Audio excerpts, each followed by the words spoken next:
Already started on this. 2 heat shields, gas tank cover,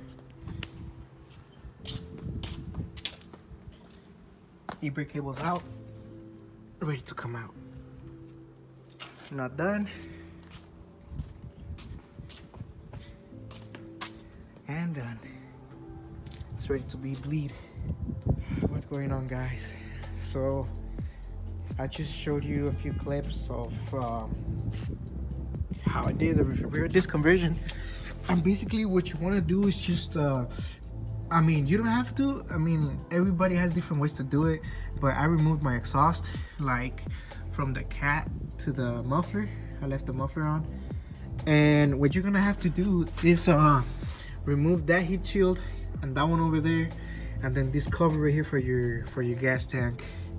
And then your e-brake lines should be running under this cover, and then there should be some actually, let me show you.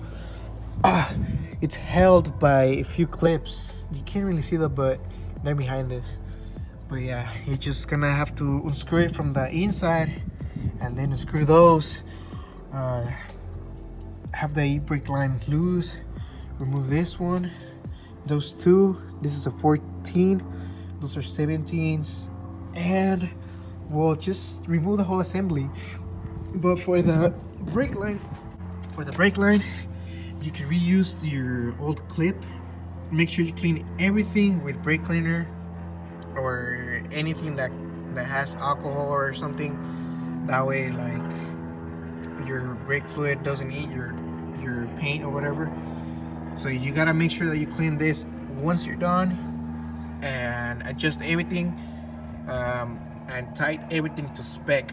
I haven't done that because my cousin has a tool to do it, so I'm gonna wait for him. I might do this tomorrow, so this video is gonna consist of 2 videos, probably. Like, once I'm done with it, that way you guys see the difference. I mean, I didn't take a picture before and after, but I mean, if you're doing the readers conversion, it's because you know what it looks like and stuff. But yeah, but look, that thing looks beautiful in there. I went with the drilled and slaughtered rotors, ceramic brake pads, painted the caliper yellow, and that's probably what I'm gonna do tomorrow. And I might make a video about it, cause I mean, I don't know. But yeah, this is the old setup. Excuse this, the sound. It's a guy with the little bike outside. But I'm done with the drum brake. As you all can see, the bushing was really bad. This one was like the worst, and that was the passenger side.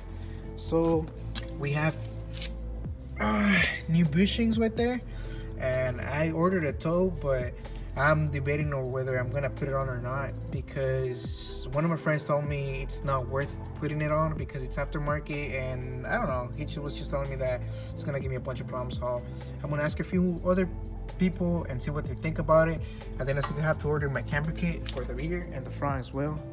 So stay tuned, guys. I mean, this car is it's gonna look clean soon. Right now it doesn't look the best, but it's getting there. Once I do the front brakes, I'm gonna put the wheels back on and everything, for we can't see the difference. But yeah, well, I'll continue this video tomorrow, guys. So it's actually the next day, and I didn't record our painting the calipers, and it was just because, like, it was pretty hard just recording with one hand and stuff. And honestly, the videos that I did record, I mean, I didn't like how they came out, so honestly I'm not even gonna bother showing them. But as y'all can see, I finished everything, and this is dirty because it rained today actually. So yeah, I didn't record that. But overall, we're basically done. I just have to clean my wheels and clean some overspray that I got on the paint of the car. As you can see, you can't tell right there, all that yellow thing right there, it's because of that. And that's just me, like, protecting the car poorly, so that's my fault. And I actually ended up painting the mud flaps and side skirts. They look pretty fresh. Pretty sure on the other clip you can tell how, like, smack they were. But yeah, basically everything is done. So it's just a matter of putting it back together, and that's gonna be it for the rear disc conversion. And I'm sorry for not recording like step by step, but once again, it was pretty hard doing everything by myself. But if I had a lifter and you know, like something, it would have made it 10 times easier.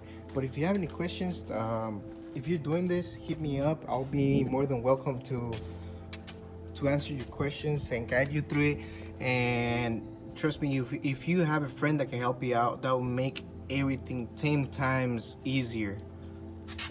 Honestly, like if you have a friend that can help you out, that will honestly be amazing, because getting like this whole assembly up here is pretty complicated if you're doing it by yourself. Unless you have a jack, put it under here and then jack it up, and then try to bolt this one up first and stuff. And yeah, well, trust me, if you have an extra set of hands, just it's 10 times easier. But everything is torqued to spec and everything is ready to go. So overall, I'm pretty sure I did a good job. I bled the brakes, but I didn't do it properly, so I'm gonna redo that probably today if I have time. So to end the video, I'm gonna show you guys how the car looks with the wheels on. They're a bit dirty, but I'll clean them and take better pictures of the car. But as you can tell,